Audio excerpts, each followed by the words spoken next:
right, good morning, everybody. Today is Thursday, October 2nd, 2014. And this is For the First Cup with Jules, Zorie, and Lady Pitbull here on UCY.TV. Good morning, ladies. Hey, how are you? Good morning. Good, good. How's everybody doing? Just under the wire, huh? Actually, I came out and didn't realize the phone wasn't logged in. Oh, But Nick and DB were last thing last night, and I didn't come back out here after the show, so I was not prepared with it logged in, and I don't know, my twinkle fingers before my first cup of coffee don't always remember the password. Or they don't type the right letters, they have the sleepy mind of themselves. Twinkle Or else fingers. your tab lock is on and you don't know, and then it comes up, it won't recognize your password. I haven't done that in a long time. Oh my God, I do that all the time. Yeah, a lot of keyboards have a light that shows you, but this one on this one machine, there's no light, so you never know until you get that. We do not recognize your password. 55 times. Yeah. Yeah. And some of them will tell you, they'll go, oh, your caps are locked. But other ones won't. So you keep typing it thinking you're hitting the wrong key, Yeah, it's frustrating when our life's a little, ugh. Oh my God, did you hear that Texas guy that has Ebola may have come into contact from as many as 18 to 80 people? Well, yeah, here's the thing. I've been watching this very closely since we found out about this guy, and I've seen some things, but I have not seen any official news yet. But yeah, he was on 3 planes. I don't know if you heard that, 3, and touchdown in Washington, D.C., by the way. Oh, nice. On the 19th. And there were 4 or 5. Now, I saw this morning, I believe 5, but yesterday I saw 4 school children from 4 different schools he had come in contact with. Yes. Can you, I don't know. If this isn't Typhoid Mary, I don't know who is. Uh-huh. And yet they have 13,500 visas issued to people in the 3 countries primarily affected by Ebola. No restrictions, None. Mm-mm. How idiotic is that? It's completely against their standard operating procedures. Well, you would think we have this war on terror. Well, I would say like an Ebola outbreak could be considered a terror. Could you not? Because I know I could. And there's no gun that's going to save you from Ebola. It's right, exactly. Honestly, it is so like they really want this to happen. Come on. Yeah. I know it does, huh? It seems like it. Mm-hmm. It sure does to me. Yeah. I don't see them. And wouldn't you be locking down, restricting flights? I saw a couple doctors come out yesterday going, hell yeah, you come through saying that you came from Africa, you have to go into a 21-day quarantine. Sorry. Right. You want to travel out of one of those countries, that's the way we're containing it. And also, typically when somebody does get something like this, they usually have them out in some Navy medical facility ship out in the middle of the sea so they don't contaminate anybody on soil. Well, that's what we were saying yesterday.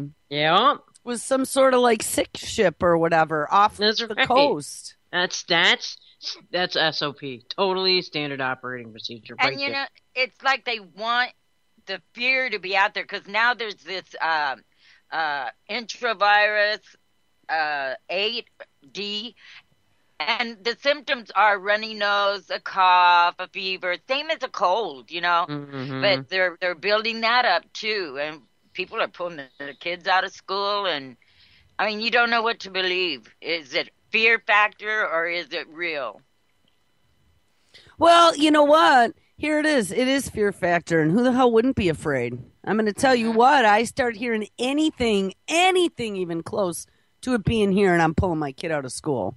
And this enterovirus is really bothering me now. Of course, that you have kids dying. Did you see that too? No, I didn't see that one. Yeah, they're from the introvirus. Mm-hmm. Wow. Well, yeah, it hits your respiratory. I seen they say a child has it now in Maine, so I guess it's gone all the way across the country. The one that died was in Rhode Island, I believe I saw. I don't know, man. It makes you not want to leave your house. You know? Well, when you think about it.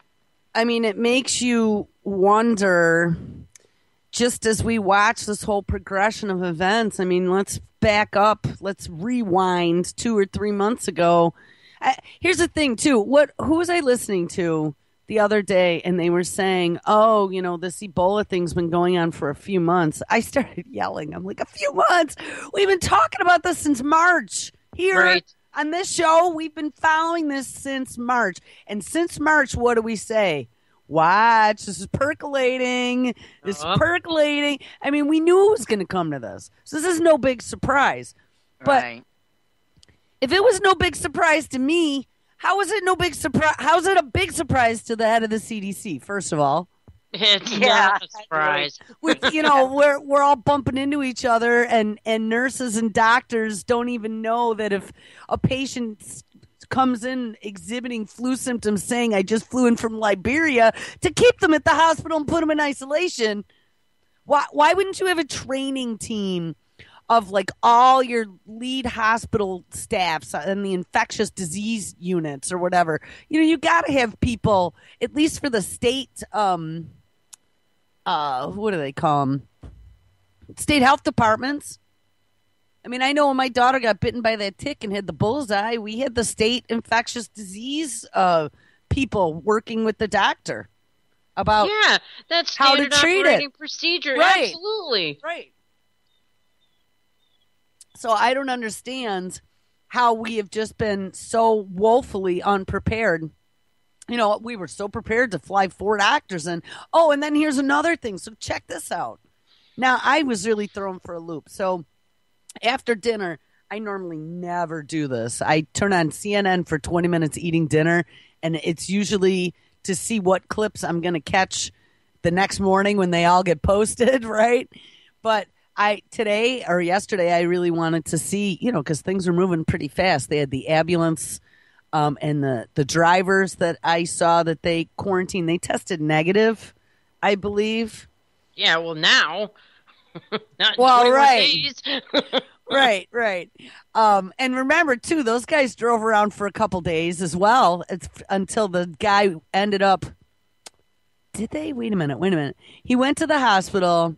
They sent him home with antibiotics. Then his friend had to call the CDC. That's what happened. As the ambulance was picking him up. And then the ambulance drivers drove around for 2 days after this guy ended up in the hospital. So now I saw that they were in quarantine, but they tested negative. So I don't know if they kept them in quarantine or what. Well,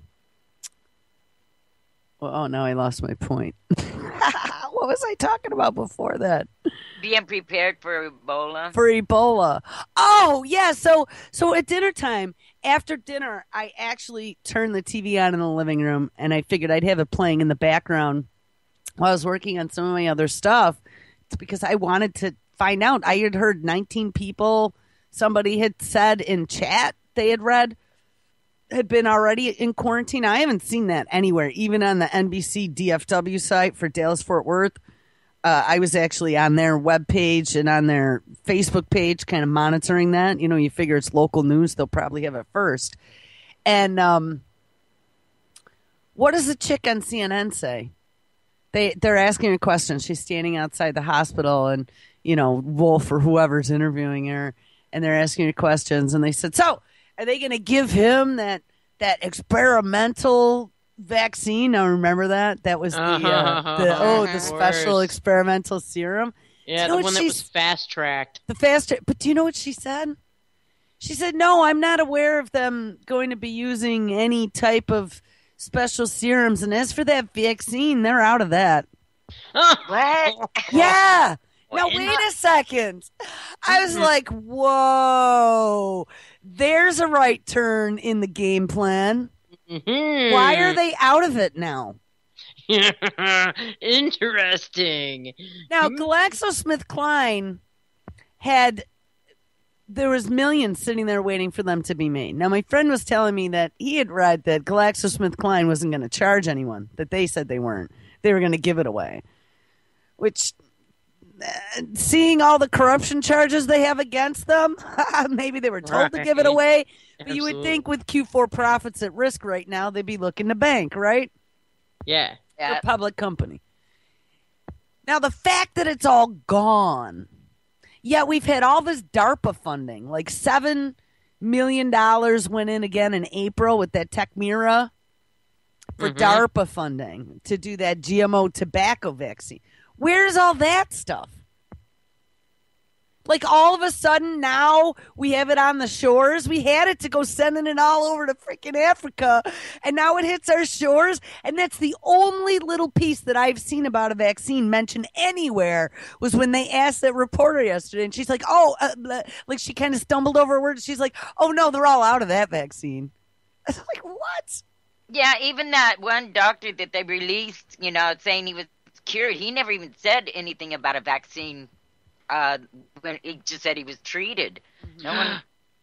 Guess what, guys? What? Okay, 2 weeks ago, that incident happened with Barack Obama in the elevator with the security guard. Yeah, I saw right? that. Do you know where he was? He was at CDC headquarters. Yes, he was. Do you think he was getting, vaccinated? Him and his staff? I'm going to tell you what. I think that they're trying to set Obama up to, if he's not, I don't know, there's something fishy going on, like with all these breaches and then the head of the Secret Service stepping down.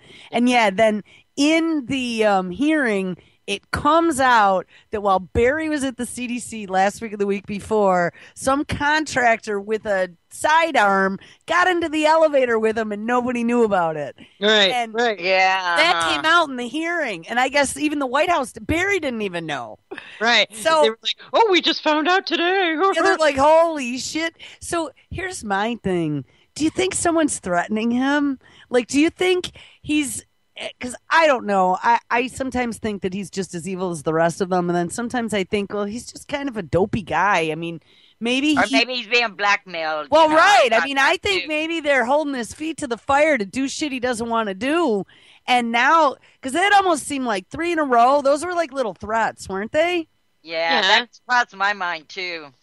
But also, I mean, that would also explain that reason why they all of a sudden ran out of that experimental vaccine is maybe they've vaccinated him and his staff, perhaps. I mean, that could account for it too. How much though? I don't know how much they had. It never said. It was probably the clean vaccine. I don't know. It's all kind of fishy. Because all those docs and stuff got well pretty quickly.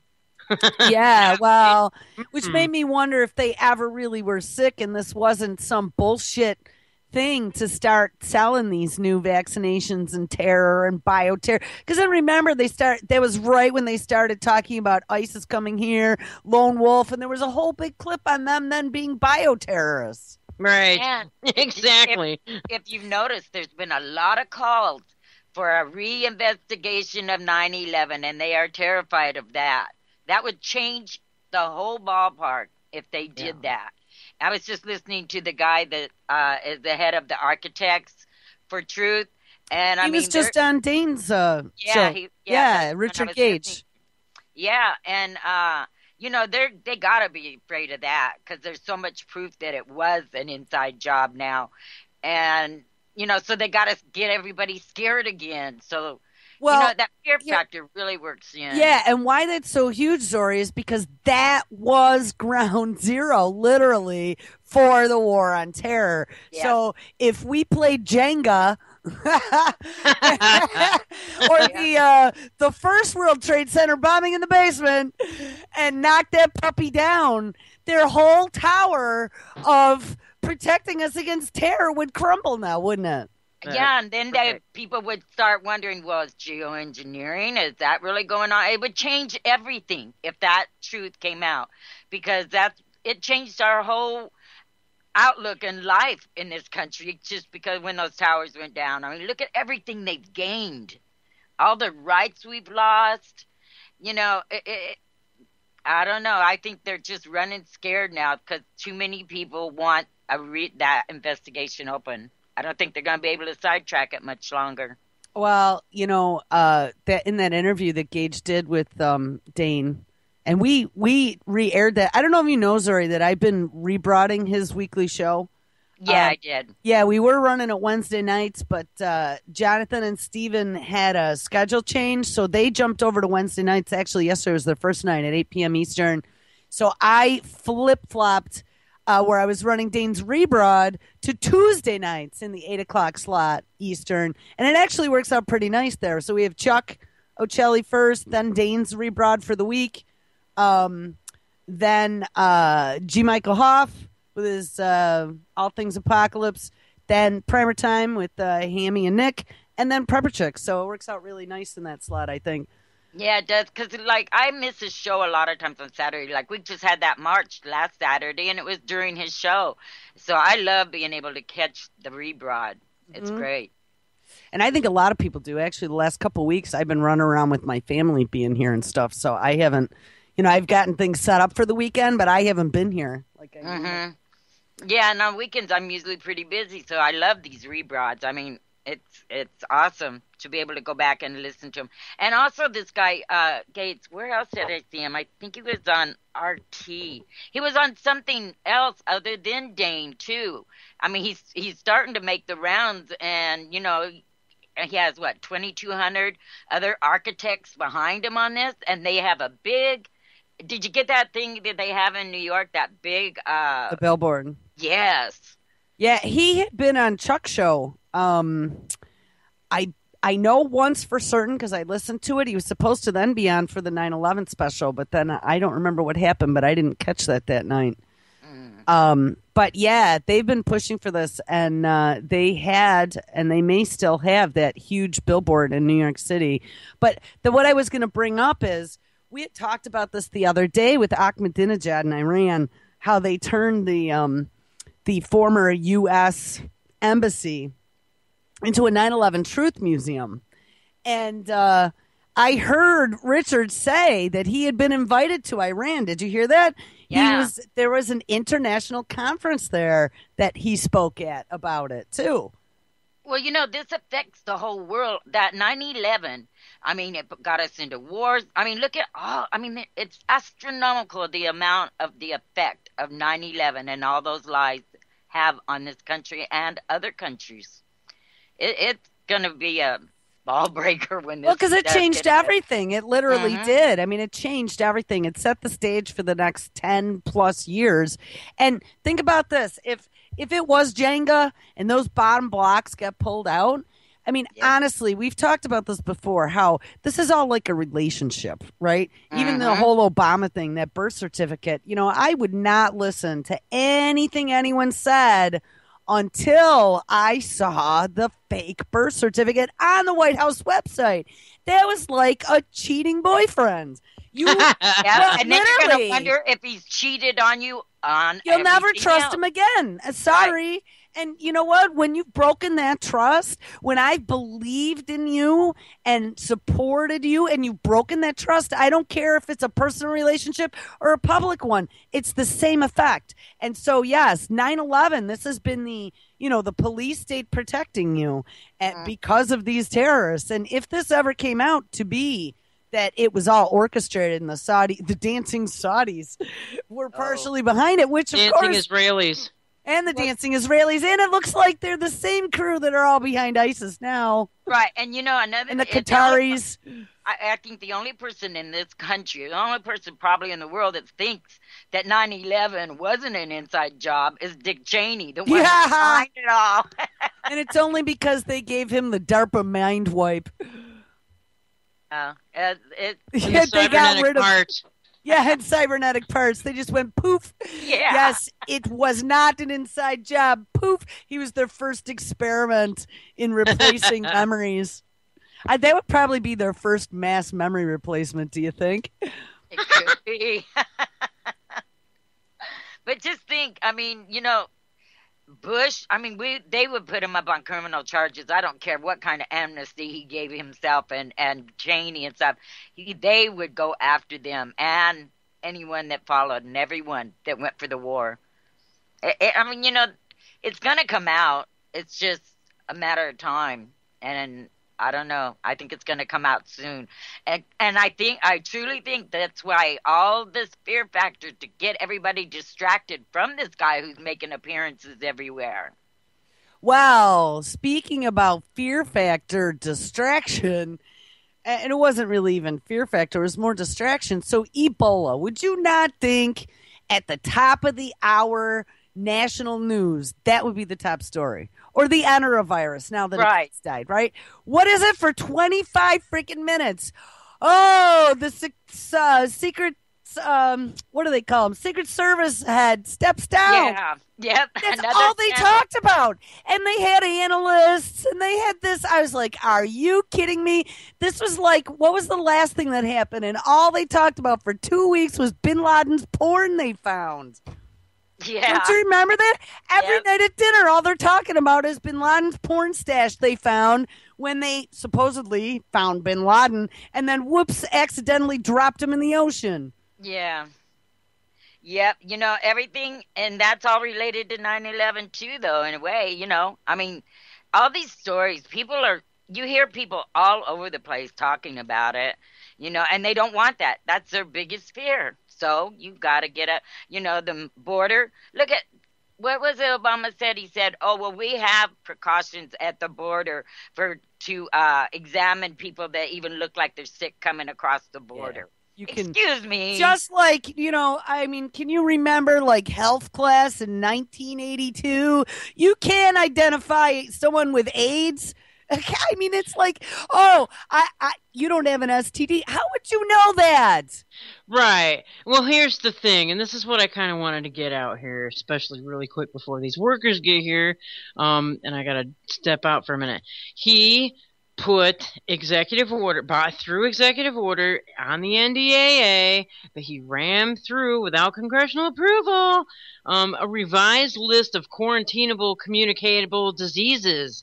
And one of it says, the section 1B says severe acute respiratory syndromes, which are diseases that are associated with fever and signs of symptoms of pneumonia or other respiratory diseases, are capable of being transmitted from person to person, that are either causing or have the potential to cause a pandemic, or upon infection are likely to cause mortality or serious morbidity if not properly controlled.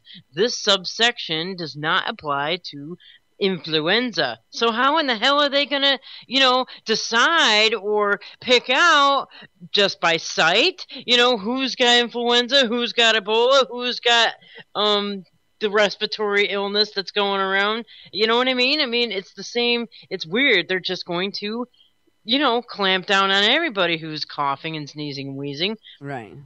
You know what I mean? It's sick.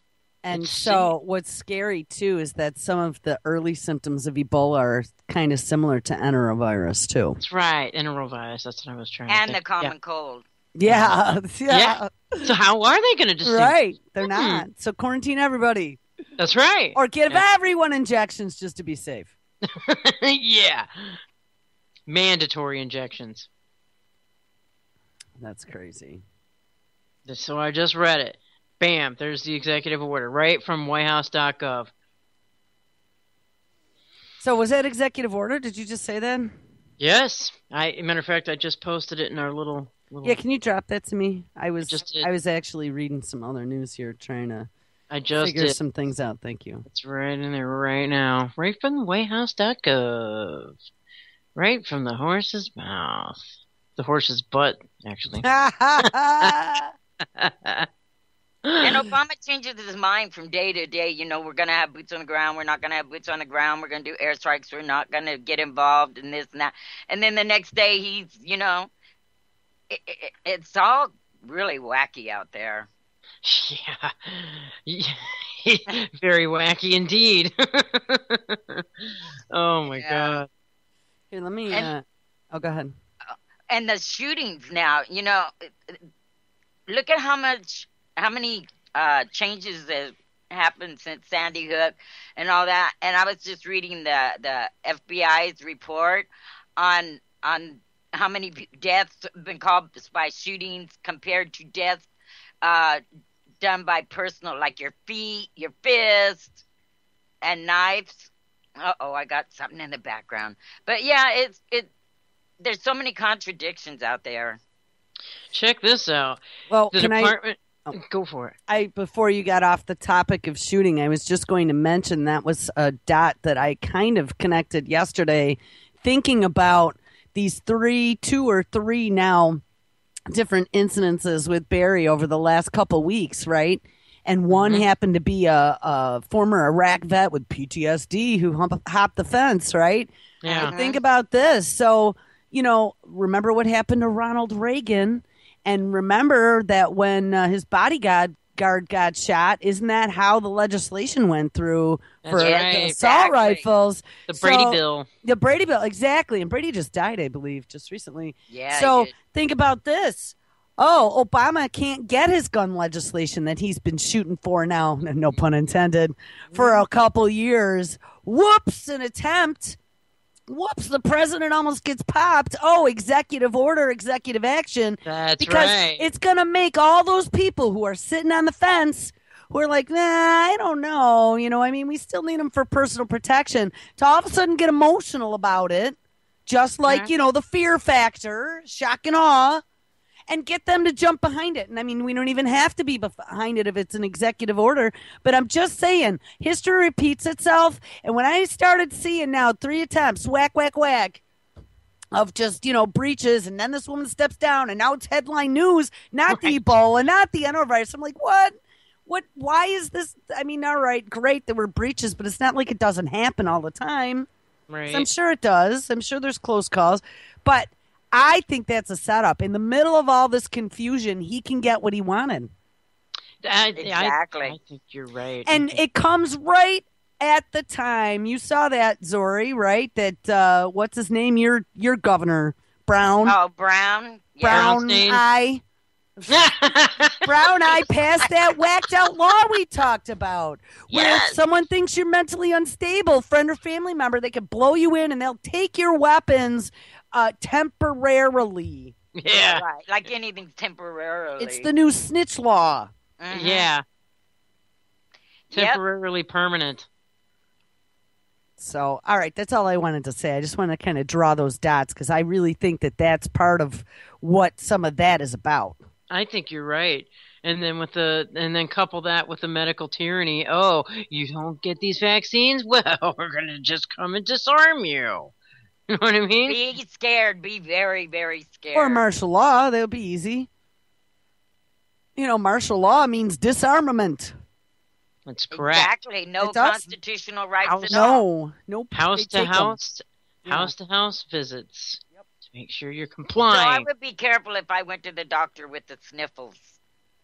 Yeah, I'd be making sure that I was dosing up on all of my stay well exactly. home remedies, anything that I know that keeps me healthy. Mm-hmm. And getting sleep. Do some detoxing, get a lot of that bad stuff out of you, so you're not susceptible. They're saying that there's a possible case of Ebola in Hawaii now.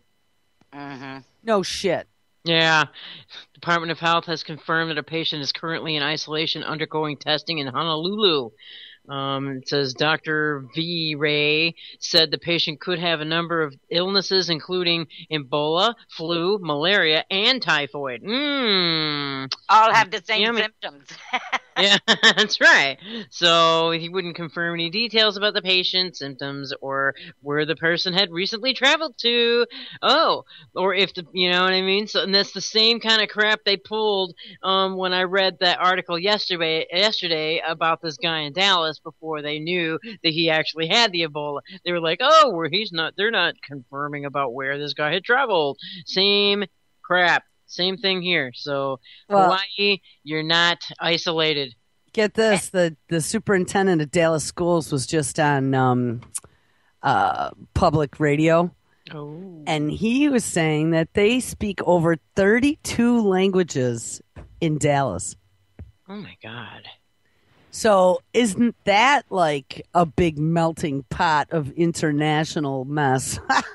Yeah. 32 languages. I didn't even know there were 32 languages.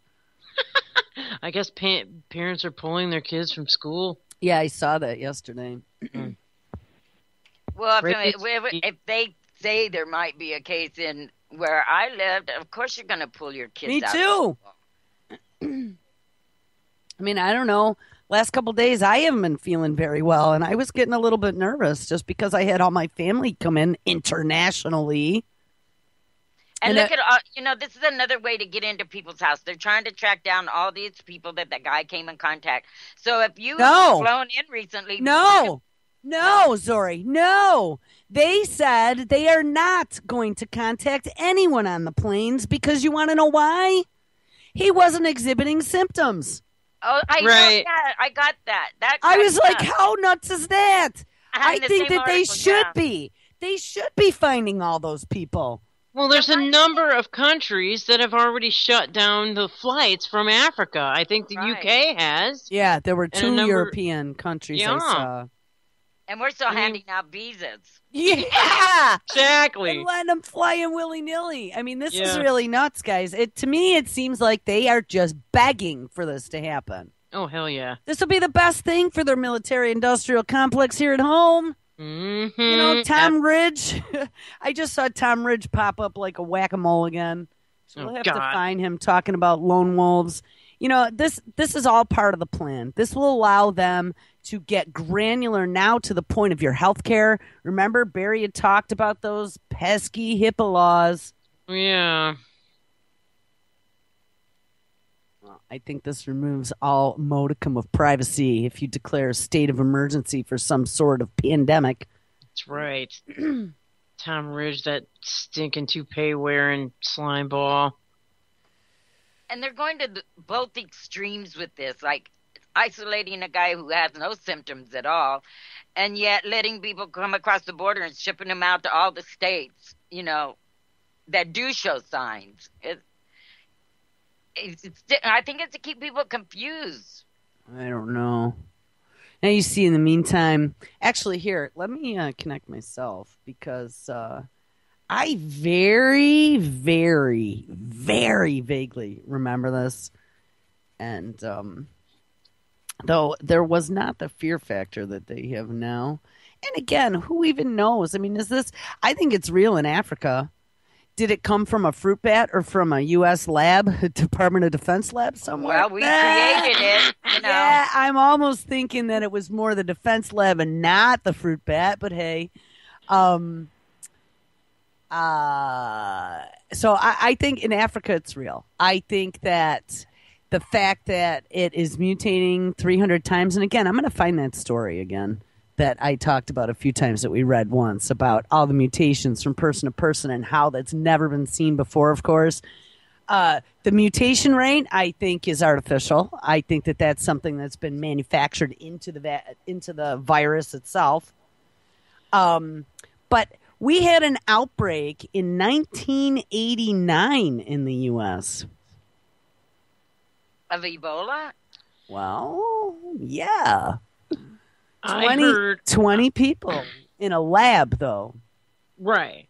And I also heard, well, there was a Nova special about that where the Ebola had been given to a pen full of pigs in one room, and then there was these rhesus monkeys in another room, and the rhesus monkeys all had it and died in another room. So in other words, that meant like they knew back in 1989 that sucker went airborne. Well, and that's, the same clip where the reporter was saying that there was no vaccine left. Mm-hmm. Blitzer. I can't stand Blitzer. But they were questioning if they were going to track down all the people on these 3 planes. And they said, no, they're not. Oh, actually, this is Gupta. Gupta came on. And they said, no, they're not, because the CDC is saying that it is not transmissible when they are not showing symptoms. And even Blitzer, when they cut back to him, Blitzer says, well, let's hope not. Oh, jeez.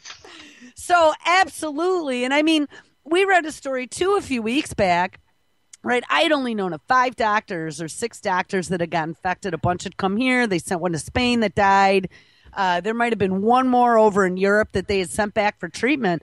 But then we read a story out of AP or something the other day that there's over 400 dead doctors already, and a lot of them never even had contact with Ebola patients, and that's what was making them think that it was airborne. But notice how that didn't make, headline press for 20 minutes at prime time. Right. Because it didn't. Here, I just want to play this one from 20 years back. Let's see if we can maybe pick a little out of here that might be useful in today's problem. The announcement from the head of the Centers for Disease Control was chilling. An individual traveling from Liberia has been diagnosed with Ebola in the United States. Until yesterday, Ebola had been largely confined to West Africa. Now it's here, and it's not the first time. A mutated strain of the killer virus struck a research facility outside Washington, D.C. In 1989, an airborne strain of the virus quickly spread through monkeys at the Hazleton Research Facility in Western Virginia, creating fear and panic just outside the nation's capital. So it was airborne in 89, just like you said. Yeah, and they don't know now if it is airborne. Right, but it's all right, man. 3 planes. How many countries? We don't need to catch up with those people now. Now, anyone who has ever read or watched any type of outbreak movie or book or novel or anything, or have ever even spent 5 minutes of their life contemplating the ramifications of something like that would know, bad freaking idea not to follow up on the people on the plane. Am I wrong? I mean, that is intentional. That is intentional. There's no way it can't be. Those are typhoid Marys right now that you just now, patoop, who the hell knows where those people were going? Africa to I think it went to Brussels or something, then to Washington, D.C., then to Dallas. All right, let me play a little bit more.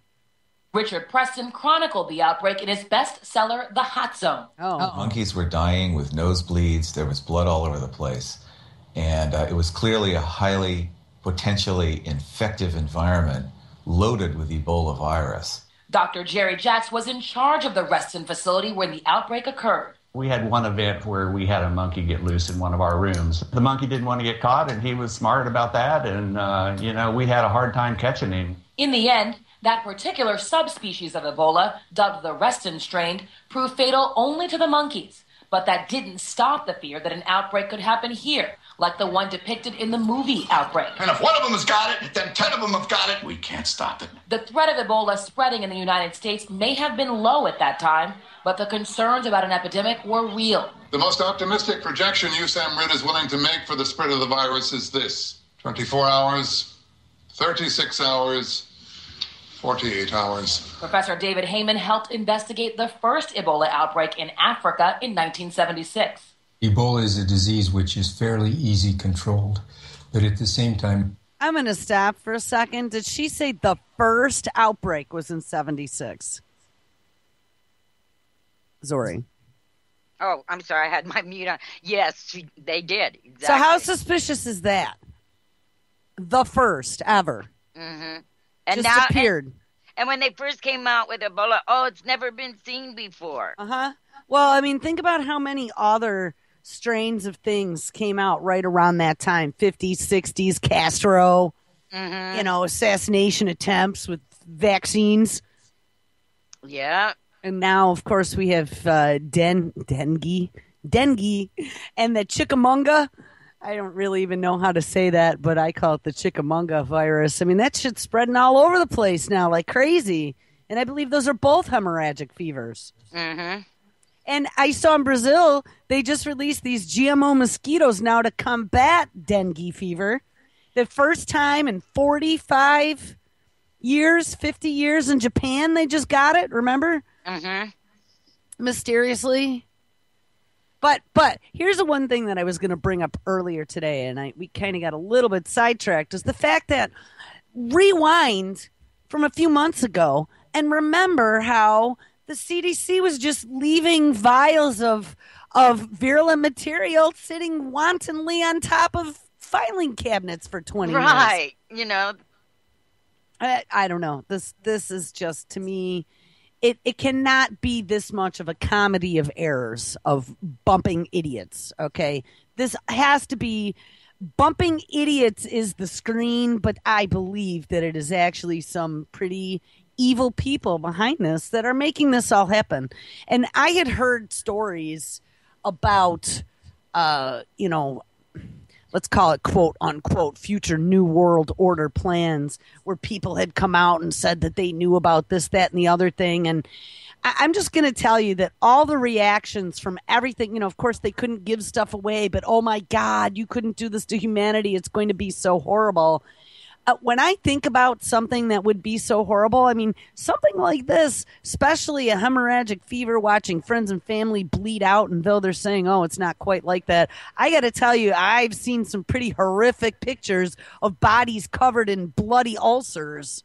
Mm-hmm. They're trying not to make people panic, and now it's time for it to percolate here like it did in Africa. So that's why they're trying to keep the lid on the calm.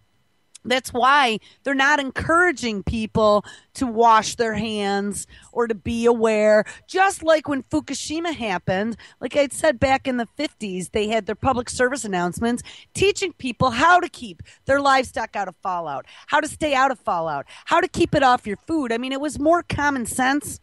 It was more, it's here, deal with it. And now they're like, oh, no, there's no problem. Oh, no, it'll never hit here. Obama said the same thing, just like they said for Ebola. Oh, there's nothing to worry about. They're just trying to keep you dumb and calm. Prepare. I would be preparing. I would be making sure I had N100 masks. Absolutely. Yeah. Yeah. You can't trust anything they say. Nothing. Oh, I wouldn't trust them at all. Mm-mm. And like the CDC, they don't even know their own history.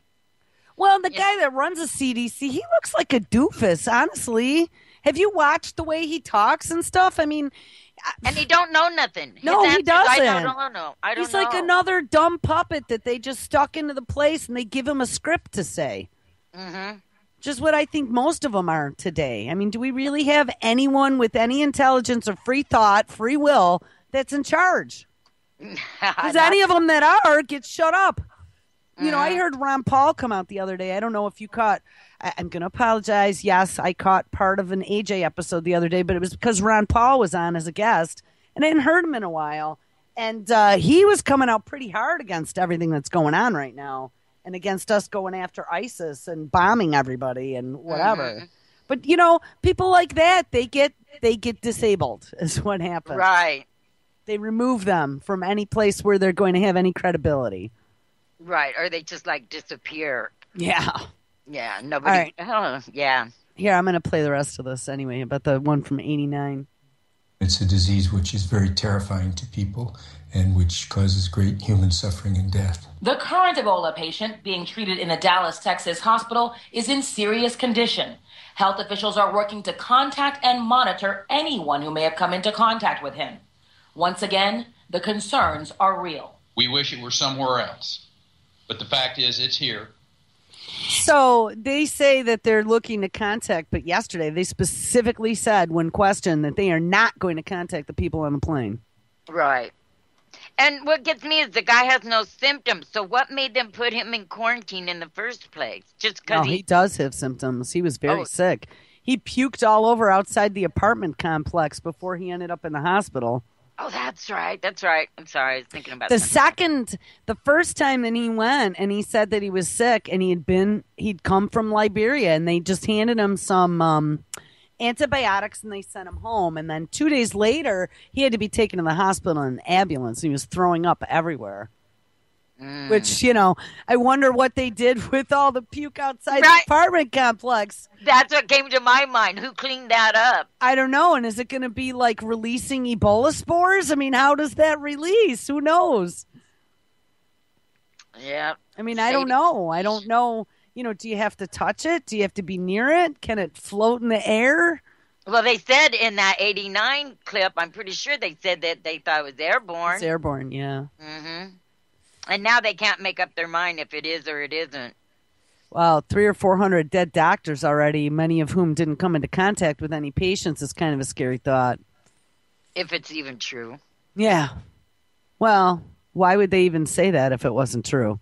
Like, you know what I mean? Like, why would they not keep it to only the 5 or 7 doctors that we knew about that contracted it? This was from, like, an alter source that wasn't, CNN. Mm-hmm. But it was still a mainstream source. It was like AP or whatever, Newswire. But I never saw that in any of the mainstream, like, tickers or anything. Because, of course, that's one that they don't want to be headline news. Yeah.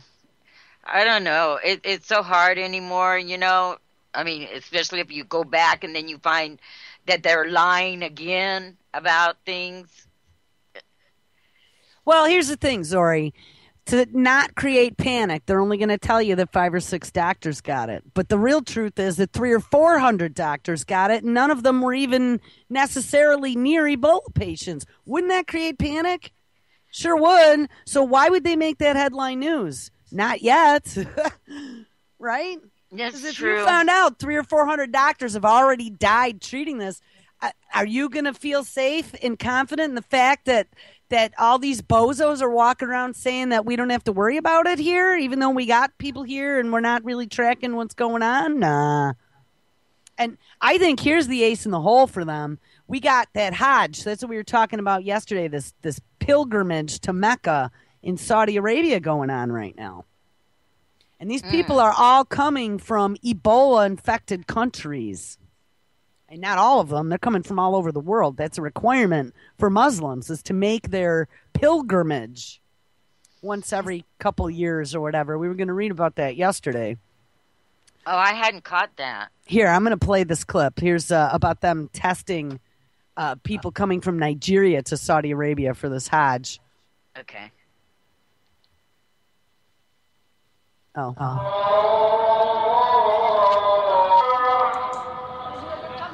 From Nigeria, you have to fill a form and tell the authority that you have not visited where Ebola is, even in Nigeria, even in other West African countries. By the time you are free from that, then they check your temperature, then you are okay. We passed through a lot of, little stress before we come. We did a lot of tests. A series of Ebola tests and so many things like that. We did blood tests and all other things.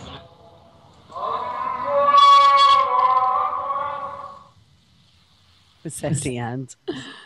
The scary thing that I saw yesterday, I'm going to see if I can find it, is that there are over 3 million pilgrims. Wow. Now think about that. Think about that. Wow. 3 Did he say million... they were doing blood tests? Yeah, that's what I believe he was saying, that they made them do blood tests. And I know that they were taking temperatures, but still, 3 million people in one place, many of them from African countries, for this Mecca festival. And then they're all going to turn around and go back to their home countries. And it's 3 weeks incubation on that? What was that? Isn't it a 3-week incubation on it? A maximum of 21 days is what they were saying. The gentleman in Texas right now flew out on the 19th. I believe they said he made it in on the 20th, and then it was within 4 days that he started exhibiting symptoms. But who knows how long before that he was exposed. Yeah. Wow. I don't know if what they're saying is true. There will be no stopping of it. Yeah. Here, this is what the Hajj is. The Hajj is an annual Islamic pilgrimage to Mecca and a mandatory religious duty for Muslims, which must be carried out at least once in their lifetime by every adult Muslim who is physically and financially capable to undertake the journey and can support his family during the absence. It is one of the 5 pillars of Islam. The gathering during Hajj is considered the largest gathering of people in the world.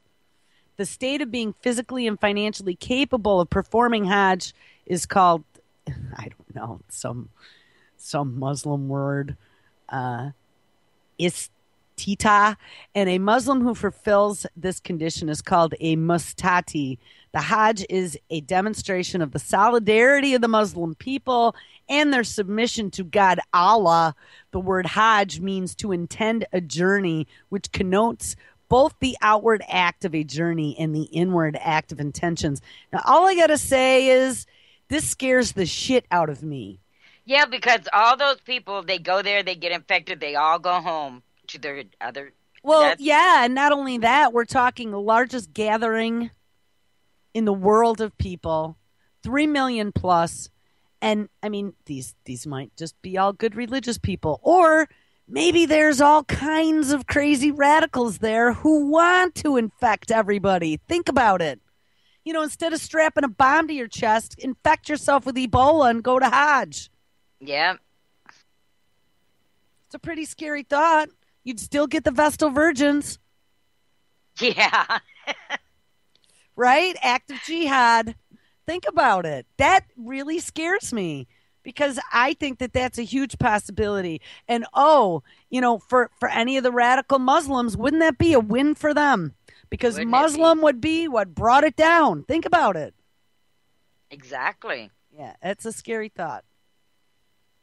And, hey, maybe they don't even have to be Muslim. Maybe they could be CIA plants who they paid enough to get infected, or maybe not even be infected. Well, maybe they could get them infected, tell them, well, you know we have the cure, so you'll be okay. Or just bring a couple vials and wrap it, you know, touch it to a couple doorknobs. Exactly. Yeah. And like I said, they go there, they get infected. They don't know for 21 days. They all go home to all these different countries thinking everything's fine. Mm-hmm. That would be... I mean, these people are pure evil. I wouldn't put it past them. Well, I'm going to see here what I can find in this playlist because I thought there was another big story about the Hajj. And yeah, so here we got... Check this out. Wait. Actually, there's 2 of them. So this disease is only transmitted through direct contact of individuals that are symptomatic and they're so positive of this fact, right? Right. Of the infection. It is spread through blood and body fluids. So individuals taking care of those patients, whether it is a family member at home or a healthcare worker, are the people at risk. It is not aerosolized, so there should not be any fear that this is easily transmissible to someone walking near someone that has the infection. If people are coming from an endemic region, they're screened for fever, and that is actually pretty helpful in preventing people from coming here with Ebola.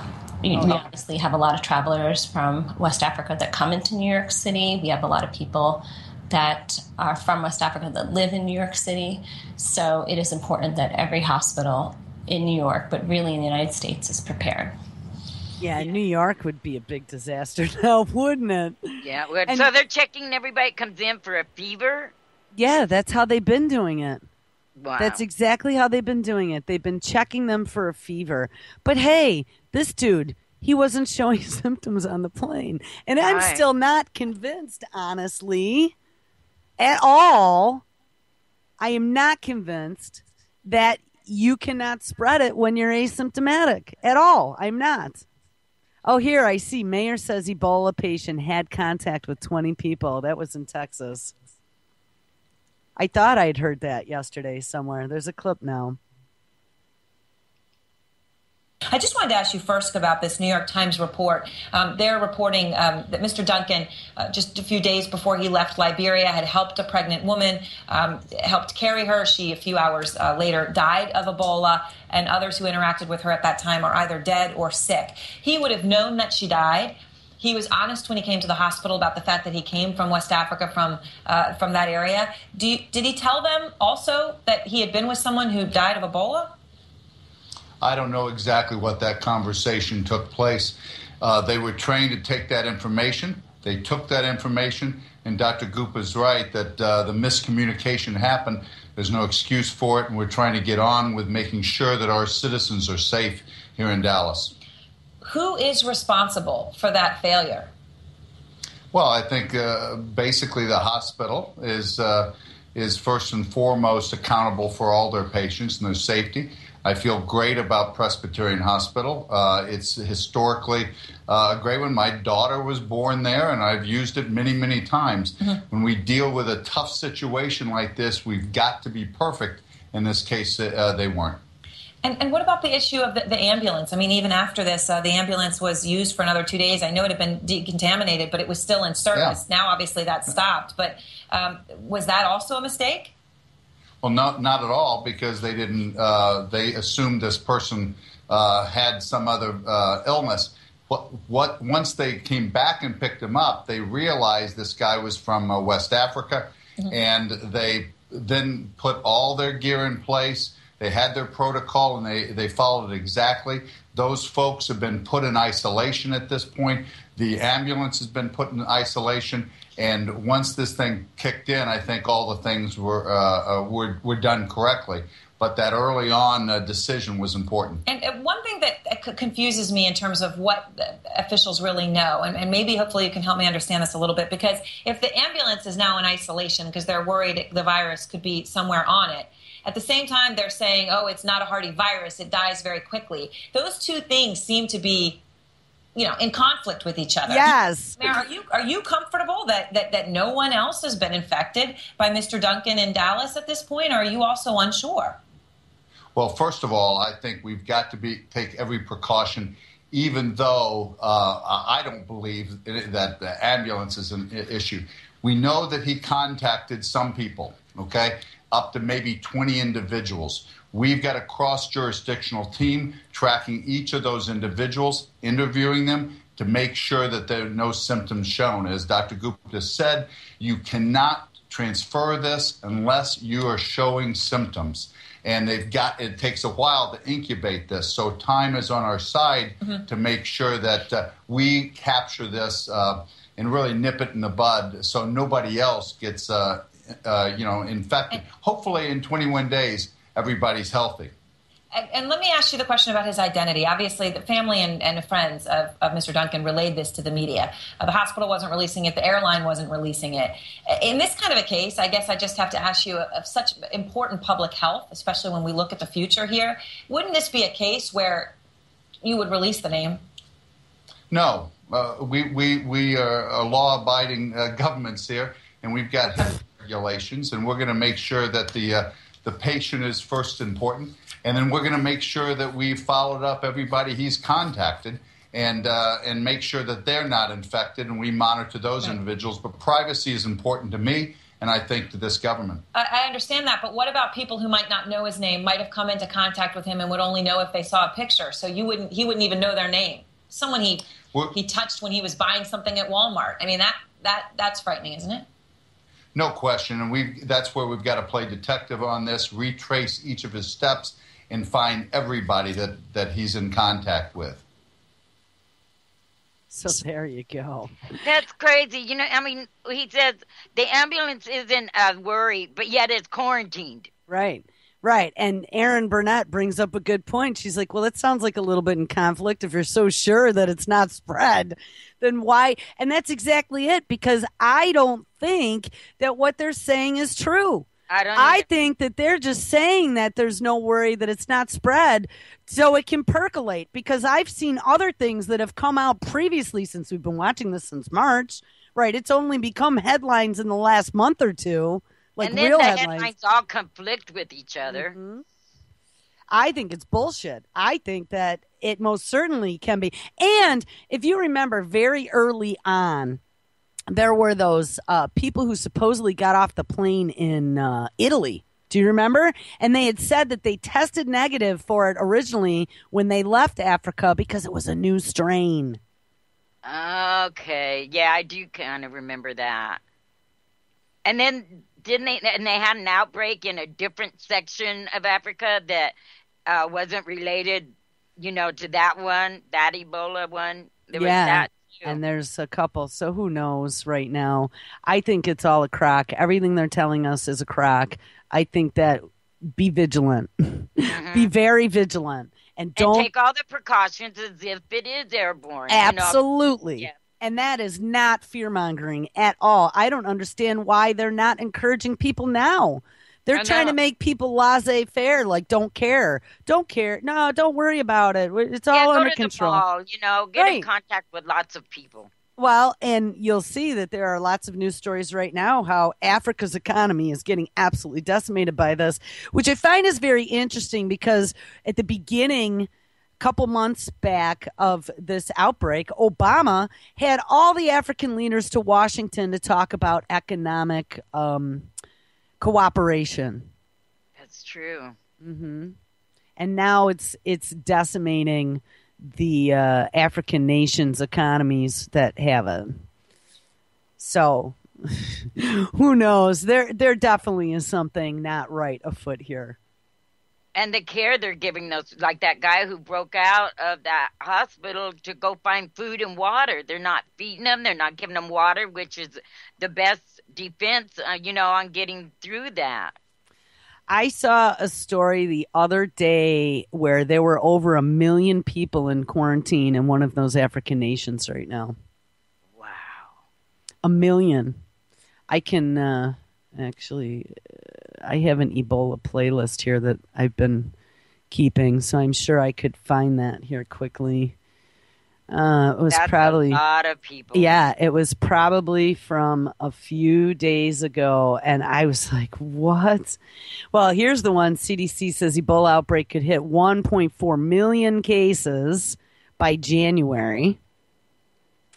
Oh, yeah, here's the bleach is your best friend. Bleach is your best friend. I guess the schools where those four school districts where those kids apparently were that are now been pulled out that had contact with this guy in Dallas have all been decontaminated. I'm thinking to myself, how? With a custodian? They down with bleach? Yeah, custodian and bleach.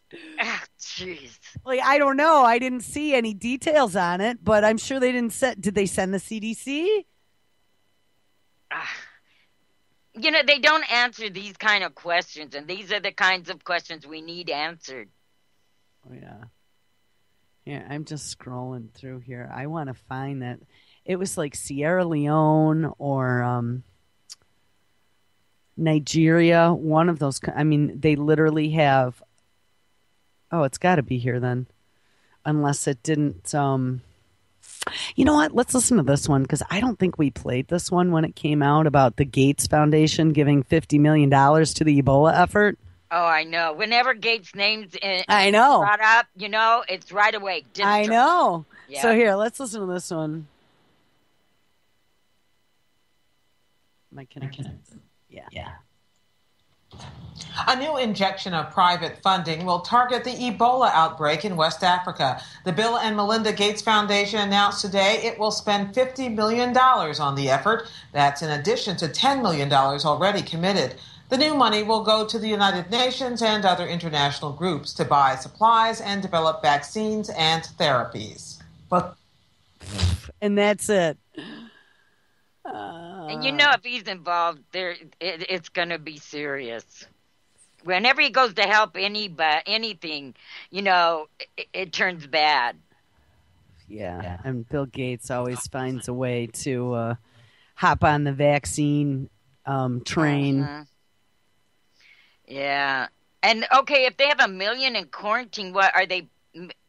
They must be having to stay in their homes because you don't have no facilities that big. It's Sierra Leone is in lockdown. That's who it is because I'm seeing a bunch of these. Sierra Leone stocks up for Ebola lockdown. Sierra Leone on lockdown as Ebola outbreak spreads. Sierra Leone imposes lockdown to stop spread. So, I don't know. Let's hear one of these because I believe, it brings the entire, so the entire Sierra Leone is locked down. Wow. For 3 days. 21 days for until A 3-day, they said. Well, what good's that going to do? I don't know. But the streets are empty. Sierra Leone resembles a ghost town. Freetown is deserted as the city begins a 3-day lockdown in a bid to stop the deadly Ebola virus from spreading. A few police cars and ambulances are the only traffic on the otherwise empty streets. After these 3 days, as how they fight and so with the Ebola, let God in blessing, make outside come out and go back. Nearly 30,000 health workers and volunteers are hoping to visit every household in this country of 6 million people by Sunday. They 6 million. Identifying new cases of Ebola and offering advice. Each home they visit is marked with chalk. The president urged people to heed the emergency measures. Anyone who is not careful can endanger themselves and others that they love. These are extraordinary times, and extraordinary times require extraordinary measures. But not everyone agrees with them. Markets are closed and food is hard to obtain. Aid agencies say people go underground to conceal infections. But at least 562 people in Sierra Leone alone have died from the disease, and the government is determined to go to extreme lengths to bring it under control. All right, so I take that back. 6 million residents under lockdown. And 500 and something have died? Cases, they said. I don't think he said they died, but did you hear what he said about extraordinary times, extraordinary measures? Mm-hmm. We put 6 million people in lockdown to go door to door. And here we do nothing. Well, and here we do nothing, but hey, put on a seatbelt, because do you think that if there was a real outbreak here that we might not see something like that? I mean, that sure as hell sounded like the beginnings of martial law. Exactly.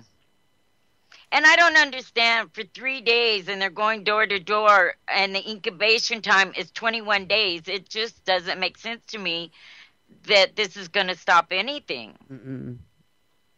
And they might be able to ferret out the sick people who are immediately ill, but that's not going to stop people apparently in incubation if, nobody's showing any symptoms yet.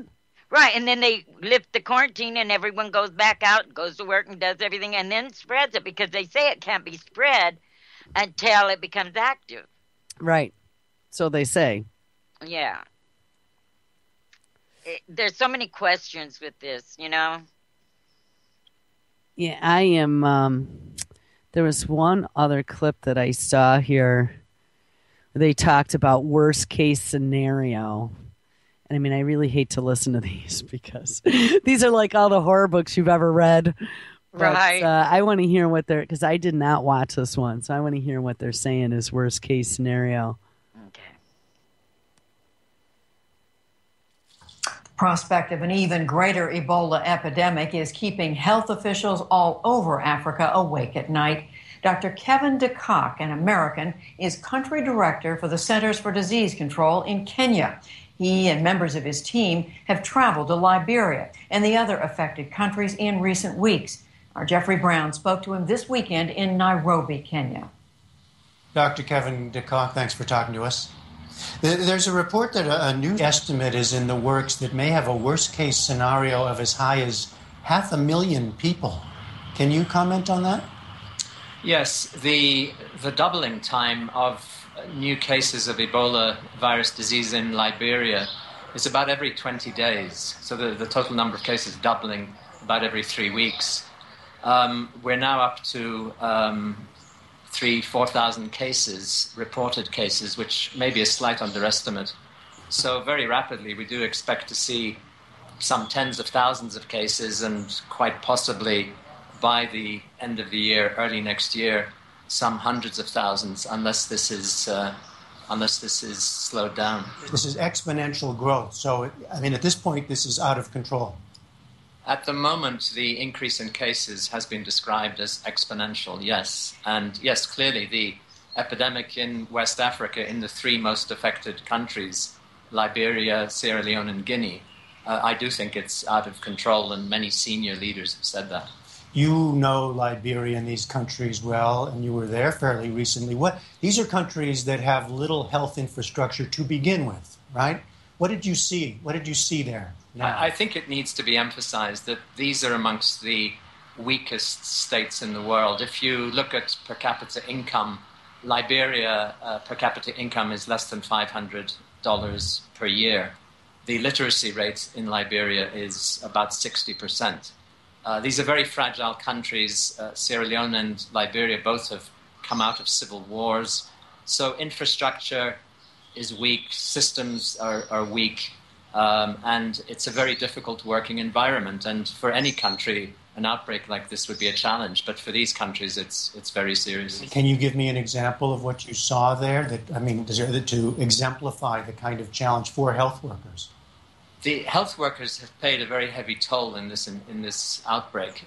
In Liberia, about at least 15% of cases of Ebola virus disease have been in health workers. And Liberia, of course, has not many health workers to start with. Less than 200 doctors, for example, well under 200 doctors, and quite a few have died. The epidemic has really had a major effect on the healthcare system, with many hospitals abandoned, but it's the secondary effects we're also beginning to see. The economy grinding down, the healthcare system halted, the fear in society, and so on and so forth. So the secondary effects of all of this are very, very serious as well. What about the level of distrust among people there, a fear that this is a Western plot, or that it doesn't really exist?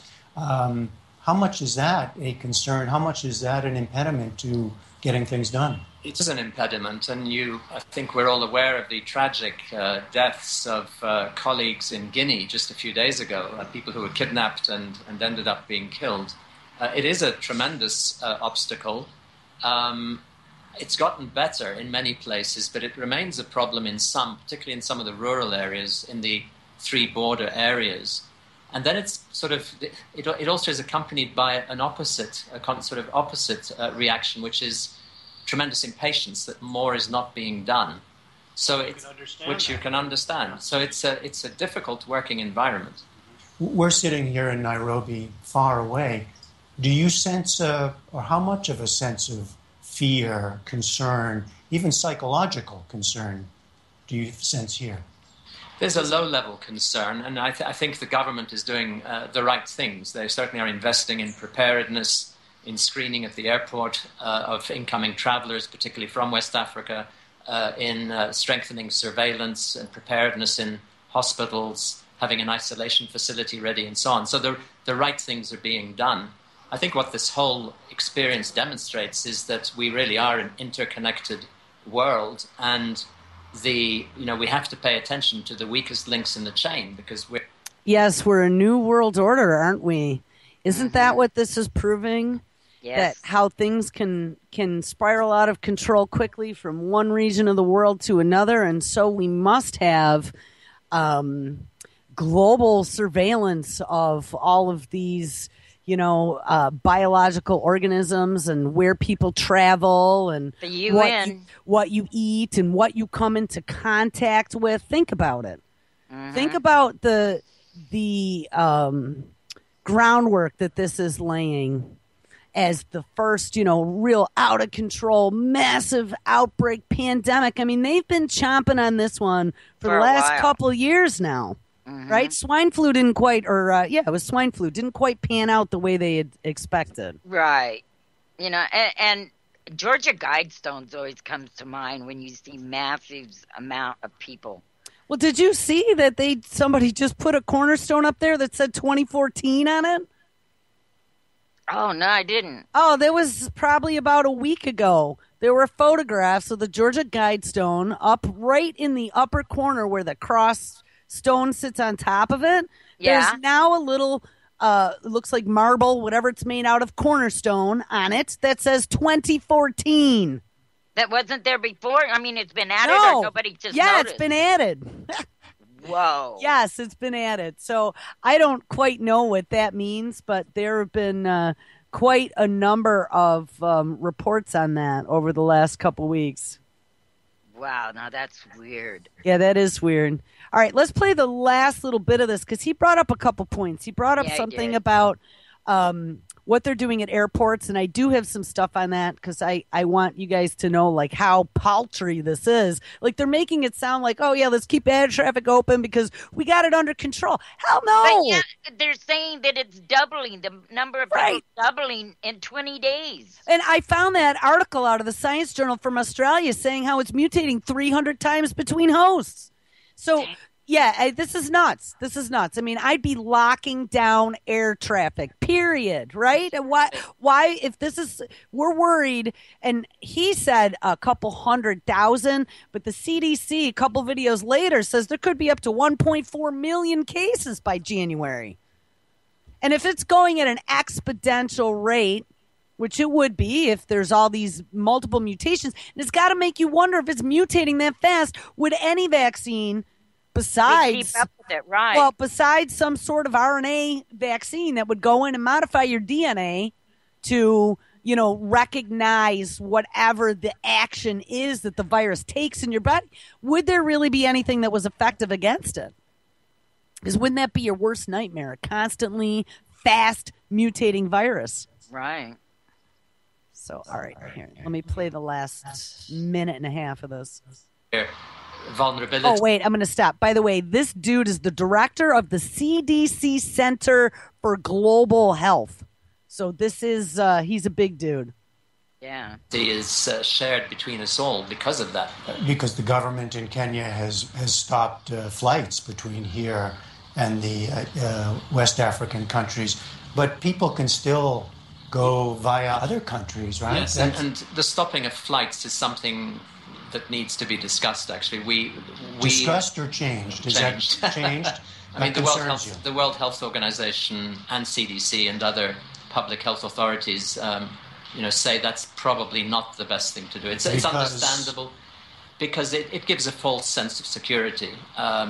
We cannot close our borders and live like an island. Plus the fact, actually, this is now, if the flights do stop or if those that have stopped don't recommence, it actually complicates the response to the epidemic because we have to get people and supplies into these countries. The worst, I guess, a truly worst case scenario that some people look at would be a spread to other major cities outside that region, to places like this in Nairobi. I think the worst case scenario would be exportation of infection into some other urban center that is not well equipped to address the epidemic. And I think Kenya is trying to assure the appropriate preparedness, but there are, of course, many vulnerable cities across the continent or even in other parts of the world.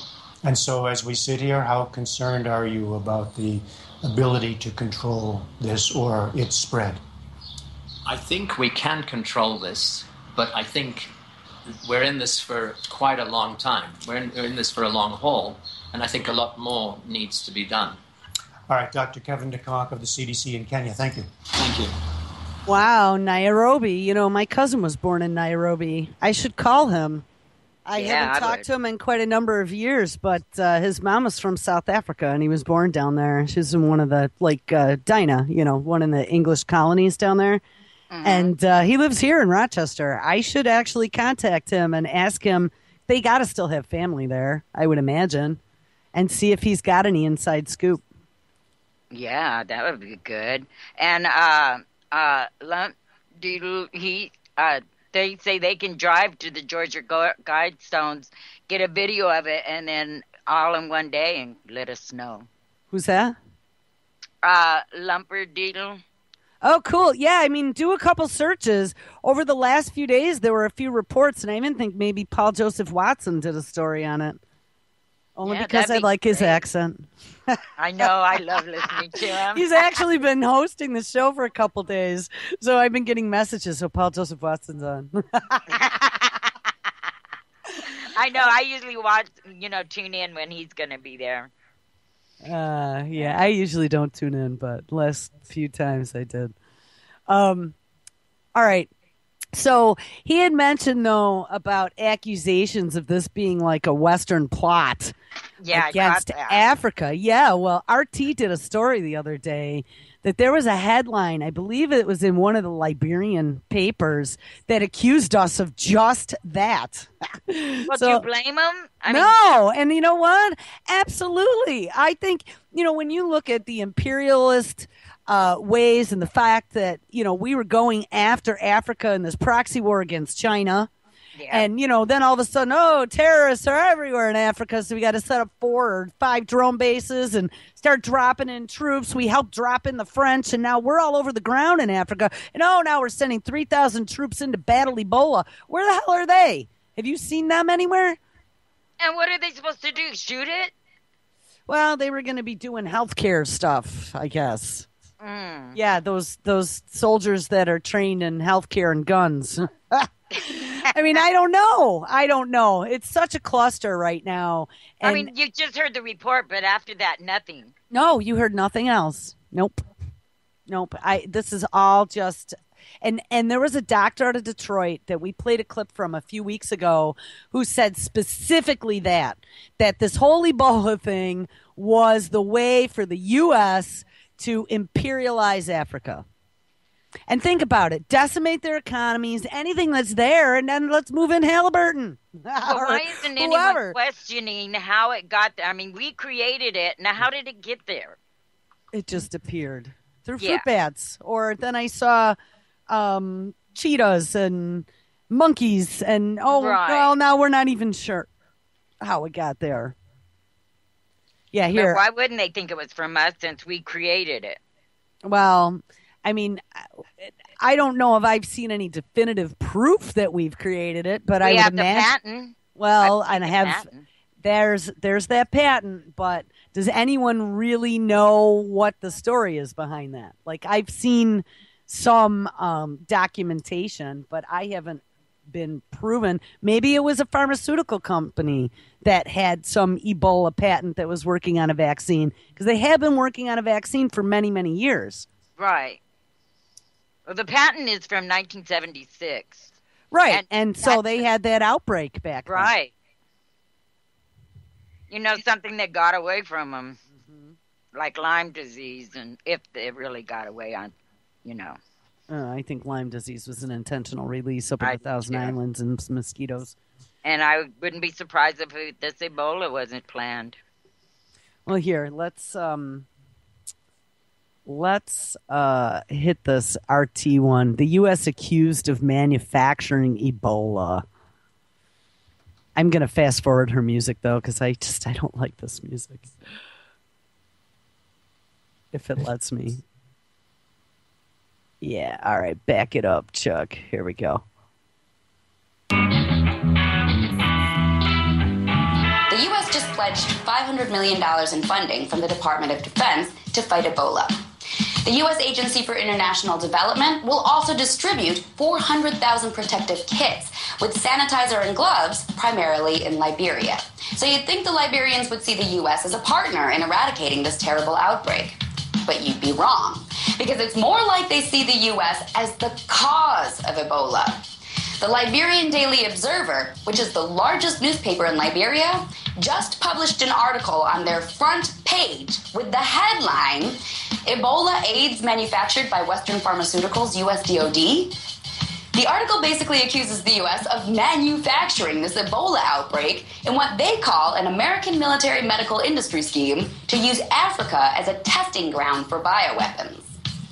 The article was written by Dr. Cyril Broderick, a professor who's taught at different colleges, including the Agricultural College of the University of Delaware. In the article, he urges African leaders to not let their people be Western guinea pigs. He accuses the Centers for Disease Control and Prevention, Tulane University, the U.S. Army, and others as all being connected to this bioweapons testing plot. Broderick cites reports from the 1970s, along with the 1994 science fiction book, The Hot Zone, as evidence that this Ebola outbreak is just an American test for a way to attack Russia. The article is being criticized for fueling distrust of Western vaccinations in an area that barely trusts the West to begin with. But really, can you blame anyone for distrusting the U.S.'s medical intentions at this point? It wasn't too long ago that the CIA administered hepatitis vaccines in Pakistan as an excuse to collect DNA in their hunt for bin Laden. Partly as a result of that, Pakistan is now the only country where polio is on the rise, thanks to them being wary of any vaccine. And of course, wealthy American institutions like the Rockefeller Foundation have funded eugenic sterilization programs in the past. With such a history, the U.S. is not just distrusted in Liberia. A recent Pew poll of 39 countries found that regions that received American assistance had lower approval ratings for the U.S. compared to countries where the U.S. stays out of their business. And even within the U.S.'s own borders, the anti-vax movement has grown pretty large. So it's no wonder that Liberians would be distrustful of the U.S. It's great that the U.S. is buying all of those protective kits right now, but it can't buy back the world's trust at this point. That they're going to have to earn. Tonight, let's talk about that by following me on Twitter at The Resident. And the thing is, I mean, this is what I've been saying since day one. This is bringing the pharmaceutical industry under the wing of the Department of Defense to now make this a big money-making scheme for imperialization. And that's exactly what they're doing. I'm going to read the little blurb underneath this. The Liberian Daily Observer, which is the largest newspaper in Liberia, just published an article on their front page with the headline, Ebola AIDS, manufactured by Western Pharmaceuticals and the U.S. DOD. The article basically accuses the U.S. of manufacturing this Ebola outbreak and what they call an American military medical industrial scheme to use Africa as a testing ground for bioweapons. That's exactly at least somebody's awake over there. Hell yeah. That's exactly what we've been saying. And you know what? That's exactly what I believe. Absolutely. Because we know what Gates and them, they've been doing this for a long time, not on this scale. I mean, they've been using them as guinea pigs for years for their pharmaceuticals. Yes. And I believe at one point, too, where they had the malaria vaccine and they did those genetically modified goats that were pumping out the vaccine in the milk. That was a response to nobody wanting to get the malaria vaccines, and they had to give them at gunpoint. Do you remember that? Yep, I do. That's messed up. Here, hold on. I'm not in chat. I'm going to pop over to chat and drop that link in there. Anybody who wants the whole gamut of at least, I would say, probably the last month, because we lost a YouTube channel that had all these videos back from March. But at least for the last month of Ebola news, there's a playlist out on pigminews.com. If you look across the top, you will see the playlist listed, and one is listed Ebola. So you can scroll, and all those videos are right there to check out. Right, and you know, the more of them you watch, the more confused you are because you're getting so many different, responses and stuff. I mean, it leaves you like scratching your head. Is anyone listen to any other station or does, and you get all these experts out there and they're all disagreeing with what to do or how it started or where it's going. It's mass confusion. Well, it is. Absolutely it is. And I think that, when you put all those little snippets together, that's what makes you go, we don't really have a handle on this now, do we? And then most people only listen to one news station, so they only get that aspect of it instead of, reading different papers and then you start connecting dots going, wait a minute, if this is true, then what's this? Right. Well, it helps you find the thread to pull on to start unraveling the sweater. Mm-hmm. And what a great article, for them to come out and say that. I mean, most countries are afraid to say anything about the U.S.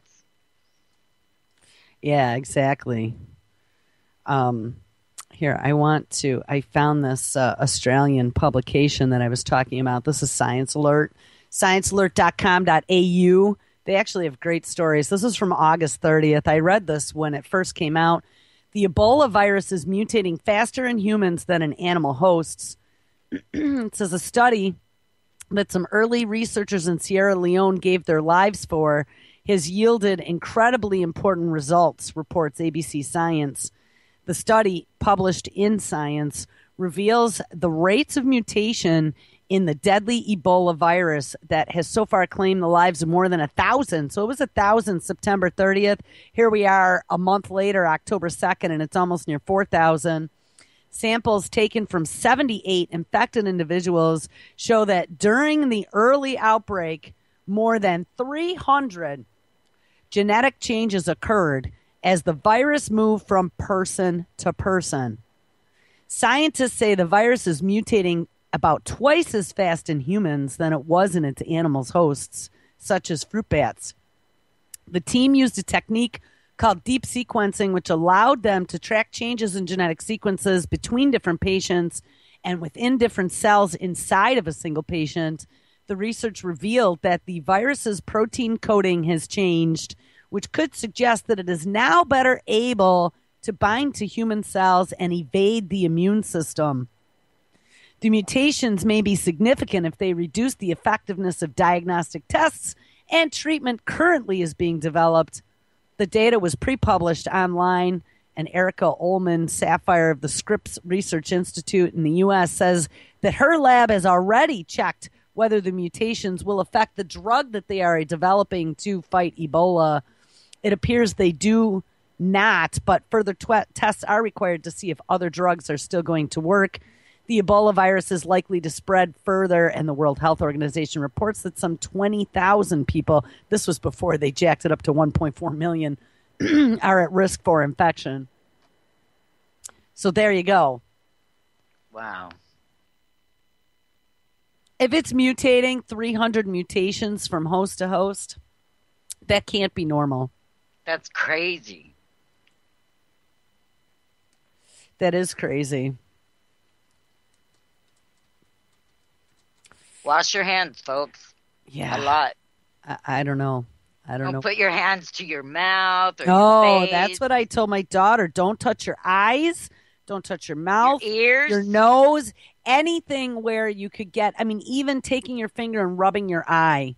Mm-hmm. And that's good for anything. You can catch a common cold that way. Exactly. So, all right, I guess we've spent almost the whole show looking at Ebola, but I'll tell you what. It's a very important issue. Yeah, and I yesterday started to feel like I was having a little bit of a panic attack over this. I had to go lay down for a little while, like where your heart is racing, and I was trying to get it out of my mind, and I just couldn't get rid of it. And I was like, all right, I need to just go close my eyes and let music run through my head or something.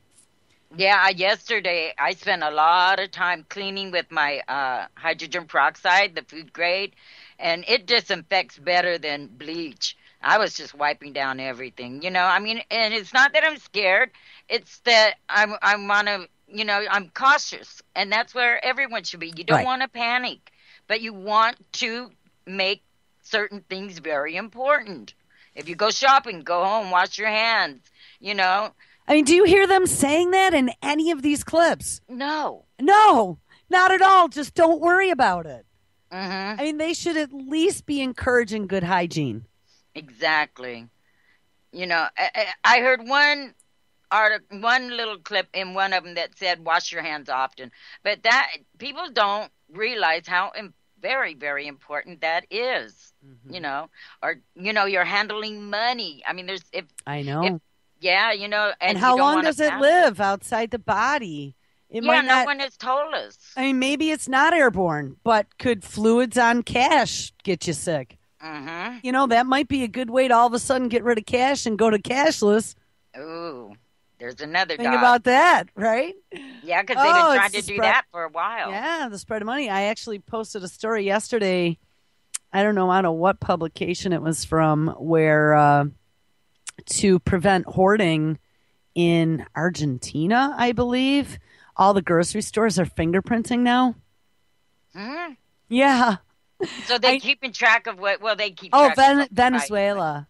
Venezuela stores fingerprint shoppers to stop hoarding. Wow. And I think Venezuela is where they now have those ration cards too, as well. Wow, that's crazy. Yeah, pay attention. I think that this is all part of this global lockdown. And how many people in this country use those discount cards?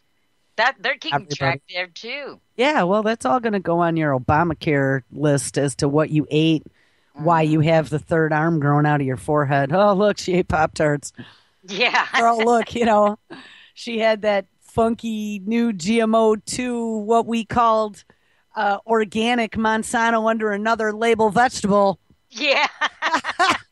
You've never heard another word about that either. I know. Isn't that weird? I mean, they were saying how great it was and it tasted better than regular vegetables. They had that board meeting where they all ate it and then not another word. So it's out of the market? Remember, GMO can still be organic. Mm-hmm. We can call it organic upside down and backwards to yesterday, but it could still have GMO in it. I heard that if it says organic, it can't, but if it says natural or organic, it can. Absolutely. Oh, trust me, I was on top of this GMO thing, looking at all the chemistry behind it since I first learned about GMOs. You can most certainly have GMOs in organic food, yes. Well, then there's no way. I mean, everyone's eating it then. There's no way you could not be. You got to have like me, I buy seeds. everything organic, thinking that I could stay away from GMOs. But it's got to say no non-GMO on it as well. I mean, most of them will. I know the stuff that I buy that's organic has a little label that says non-GMO on it with a little that little symbol down there. Yeah. But just because it says organic does not mean that it's not GMO. It's just organic, whatever the definition is, grown in poop, or whatever it is, grown in soil with water on it. I don't want to get derailed. If we got a few minutes at the end, I'll actually find that definition for you, but I'm positive that March Against Monsanto was Nick's baby, and that Prop 37, we were on that 2.5 years ago. The one who started that Prop 37 in California, the woman, and I don't remember her name, we had her on as a guest. Madison actually interviewed her, and we helped promote that whole thing. So I'm positive about that. I see we just had some brand new videos go up just a few minutes ago. So they do have a clip now out about the Hawaiian Ebola possibility. So I guess we should probably check that out. Yeah. 37. We were on that 2.5 years ago. I got us. The one who started that prop. There we go. Bingo. All right. So let's see what's going on in Barry's home state. Yeah. How convenient. Maybe to wipe out the birth certificates. CDC investigators are in Dallas tracking anyone who had close contact with the Ebola patient being treated there. The CDC team wants to ensure that those people are watched every day for 21 days. Among those possibly exposed, 5 children who attend Dallas schools. We've also learned about a possible Ebola case in Hawaii. Investigators there say the patient is in isolation but has not been tested for the virus just yet. Hospital in Honolulu is following CDC guidelines for patients who have recently traveled to West Africa and have certain symptoms. And how many of these do you think are going to crop up now over the next couple of weeks? Exactly. I mean, anyone that's traveling to Africa, I think, has a screw loose right now, honestly. Why would you go there in the middle of all this? Right, And so here's one. 80 people right now are being monitored. That's the most that I've seen. The ones that don't show any symptoms, those 80. One man fights for his life. Health workers ratchet up the number of people he potentially exposed to Ebola. The old number quadrupled just minutes ago to 80 people. Oh. Senior medical correspondent Elizabeth Cohen is outside the Dallas hospital with the latest. Good morning. Good morning, Carol. Carol, yesterday we were told they were following 12 to 18 contacts, and now we're told that they're following around 80 contacts. 80 contacts of the man who was in the hospital right here who has been diagnosed with Ebola. What we're told is that many of these contacts are contacts of contacts. In other words, the patient had contacts around him, Mr. Duncan, and that those contacts then had their contacts, and that they're all being monitored, they're taking their temperature, they're watching for signs of Ebola. Carol? Well, describe to us how concerned we should be that this number has ratcheted up to 80. You know, I don't find it too concerning because they're doing it, as that phrase they love to use, out of an abundance of caution. The people who really need to be concerned are the ones who had close contact with Mr. Duncan, who were exposed to his bodily fluids. I think they really are trying to have a large and a very wide margin of error here, and that's why they've expanded this list. You know, something else interesting just happened, Carol, today, which is that the Texas Department of Health told us that 4 close family members have now been ordered to stay home.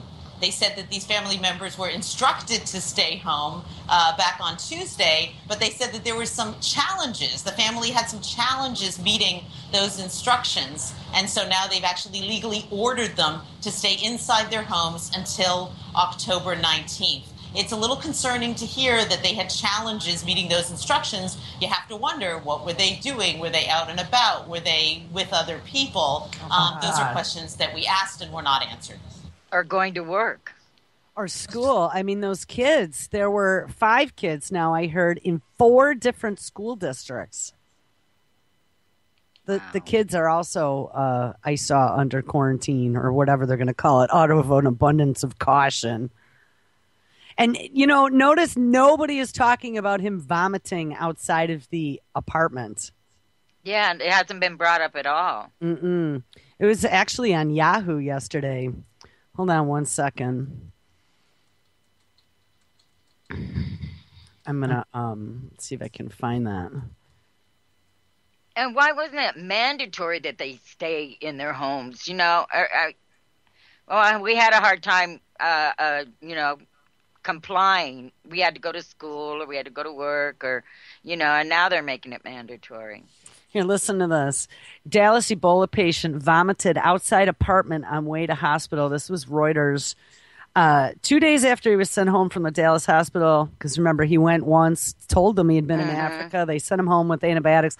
The man who was the first person to be diagnosed with Ebola in the U.S. was seen vomiting on the ground outside of an apartment complex as he was bundled into an ambulance. His whole family was screaming. He got outside and he was throwing up all over the place, said resident Mizu Azmanovic, 21, on Wednesday, describing the chaotic scene before the man was admitted to Texas Health Presbyterian Hospital on Sunday, where he's in serious condition. The hospital cited the man's privacy as a reason. Well, they have identified him now. However, G. Mish, who said he was a family friend, identified the man infected as Thomas Eric Duncan. The New York Times said that Duncan, in his mid-40s, helped transport a pregnant woman, which we heard that, from a hospital to a hospital in Liberia where she was turned away for lack of space. Duncan helped bring the woman back to her family's home and carried her into the house where she later died. 4 days later, he left for the United States, which was dumb on his part. Those were my words. Texas health officials said that up to 18 people, including 5 children, had contact with the patient after he traveled. So now we see, that was when I went to bed last night. It was 18. So now there's 80 out of caution. But that's a big number. That's a big jump. And why did they give him antibiotics and send him home like they didn't know about Ebola? Yeah, I guess. Somebody should lose their job over that one. You would think they would have been way on top of this. Like we were saying, this isn't like it's new. This has been going on since March. Right. The children had gone to school early this week, but have since been sent home and are being monitored for symptoms. So all the kids that went to school with him have already been exposed. Yeah, and that's what I read yesterday. It was 5. So I saw 4 kids yesterday. So now it's 5. 4 different school districts, guys.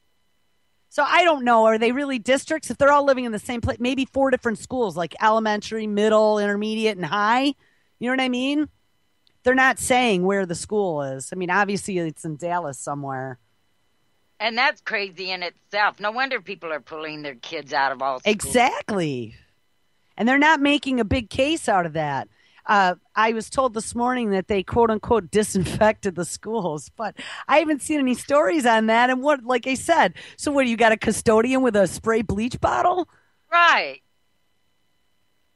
I don't know. This is crazy. And for any, I mean, the guy gave the hospital all the facts that he had just come from Africa and, I mean, from over there. And he had the symptoms, but they just give him antibiotics and send him on his merry way. Mm-hmm. It says the children did not have any symptoms, so the odds of them passing on any sort of virus is very low. Yes, that's assuming that it's only passed when you are exhibiting symptoms. Right. And it's hot, you know, and that is perspiration, that's body fluid. You know, it's crazy. Oh, here, Miles said, this is Miles, the Dallas Independent School District Superintendent. So they did say it is the Dallas School District. He said that 4 different schools they attended would be staffed with additional health professionals and classes would remain in session. You know, here's something I brought up to my husband the other day, and this is something that since 1997 I've been talking about when I was doing remote technical training for 1,700 salespeople across the USA. Why the hell have we not set up some sort of contingency plan for our U.S. school system in the event of some sort of pandemic? And I talked about this during the swine flu, where if there was a pandemic, the kids could go to school remotely. Why could we not have a teacher doing a lecture at a remote location and the entire class log in from their computers at home? Or have it archived, right? Yep. For kids that are sick that, you know, I mean, there are kids that get mono in school that have to be out for a month at a crack. Why would you send a home health care aide? Why would you not have all of your lectures archived like they do? I mean, they're already doing it at some of the universities. Yeah, you can take college classes that way, too. I mean, we have the technology, but they don't use it. No.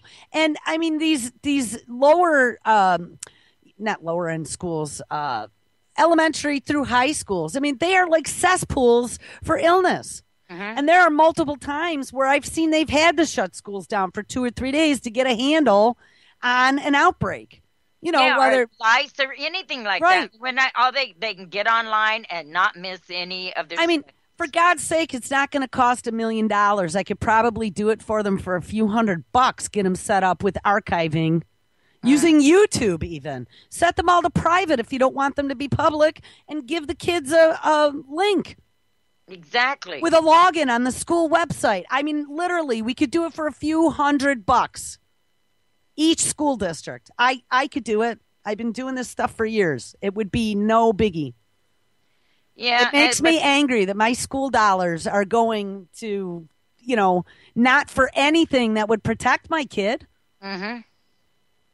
As I just ink another big fat freaking check to the school district so the teachers can go to, you know, international locations on vacation 5 times a year with their big fat retirement check. Yeah. Yeah, you know, I've wondered that too, like kids that can't get to school for one reason or another. Why can't they do just like the colleges, you know? I mean, there's colleges out there that give free courses even in different things. So like why the Ivy League colleges have Right. entire courseware.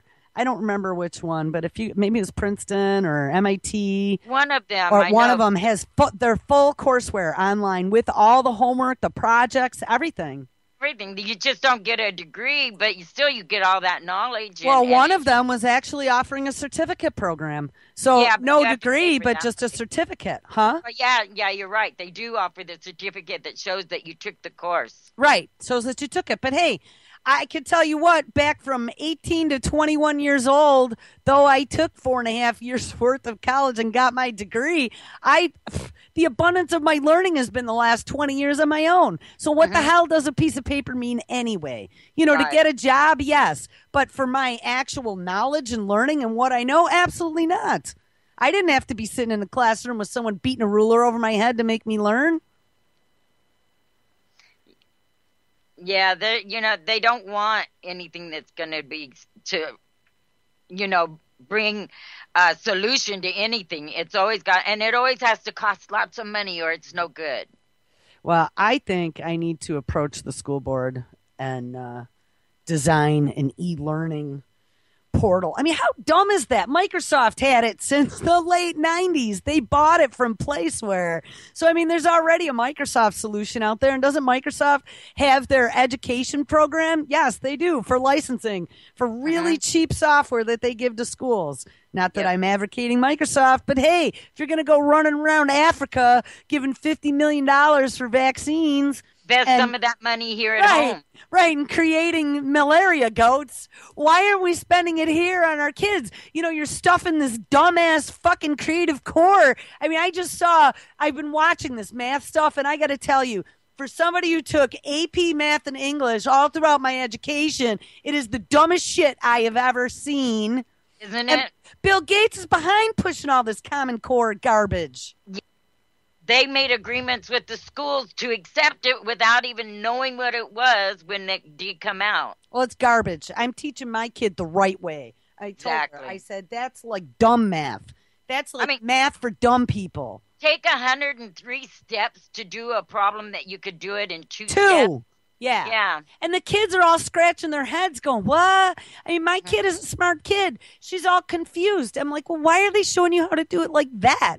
This is the way I was always taught to do it. And you know what? Since I've shown her that, bang, bang, bang, bang, bang, bang, bang, bang. Not only addition and subtraction in her head, but multiplication and division. Right, and you know that if they don't do it the long way, they get it wrong. But if they get the wrong answer, if they can show how they got the wrong answer, they say it's right. I'm going to tell you something. I was just explaining that to her. Her homework keeps coming back, and the teacher, she's getting 100 on it, but the teacher's putting question marks because they wanted to show how she got it. Well, she's not going to show them the dumb way. I said, well, put it the way you got it. If you're doing it the way I showed you, then put it that way. But here's where it's important. When you're taking more advanced math, Zorie, so maybe right now for doing, simple 3 number by 3 number multiplication or something, it might not matter. But when you're doing physics, when you're doing differential equations, when you're doing trig or anything like that, where you have a full piece of paper that is one problem that you're figuring out, they do give partial credit because it's very difficult to get the right answer. So if you did 99% of it correct, they give you partial credit. So but that's not in the lower grades, though, where they're... No, but what I was trying to get through to my daughter is it's a good habit to get into doing that now, because in high school, 9th, 10th, 11th, and 12th grade, I was taking AP Math, so we were already doing that stuff. Right, and it will be important then, but... But it's good to get in the habit now of always showing your work. And if you get, 99% of it right, there's no reason why... I don't think that you should get partial credit. I don't know. The kids I've talked to say that if they don't show the work the way that Common Core teaches them with the whole lines and all that and eliminating, that they get it wrong if they do it in the 2-step, the way they've been taught before. It better not be, because you're going to see a psycho mama show up. They're not going to want me to show up. That day that happens, I'm going to be like a freaking lunatic. And what grade is yours in? 8th? 3rd. No, 3rd. Oh, okay. These were 8th graders that I was talking to. But yeah, it's Common Core. Georgia has refused it now since they've seen it, but they have to pay back their grant now. Oh, well. And as far as I know, they have agreed to do that. They don't want Common Core in their schools now that they've seen what it was. But how stupid is that, to accept a grant with the agreement that you're going to implement something that you have no idea what it's going to be? Well, because they're all money hungry. All of them are. Pay all your taxes, and then 2 weeks later the kids go to school and make me buy 32 freaking glue sticks.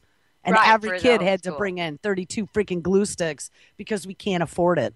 What did my few $1,000 check just go to? It didn't go to buy freaking glue sticks. It went to the superintendent. Right, the $130,000 a year salary, and to the teacher's plastic surgery that's covered under their health benefits. Yeah, I seen that. Oh, geez. And that pisses me off. It really does. Wow, look at that. We're at the end of the show already. Yes, we are. This went quick. I don't know. Are we going to be able to do this air travel? I didn't mean to get on Common Core. Yeah, it's easy to get off. I would not fly anywhere right now, to tell you the truth. I wouldn't even go to an airport. Well, I don't know. I know that they're saying that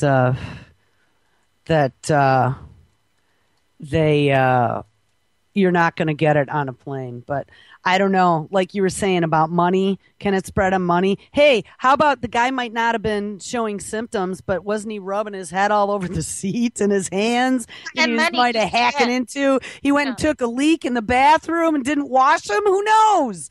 And then put them on the hand rests. How clean are those planes? Exactly.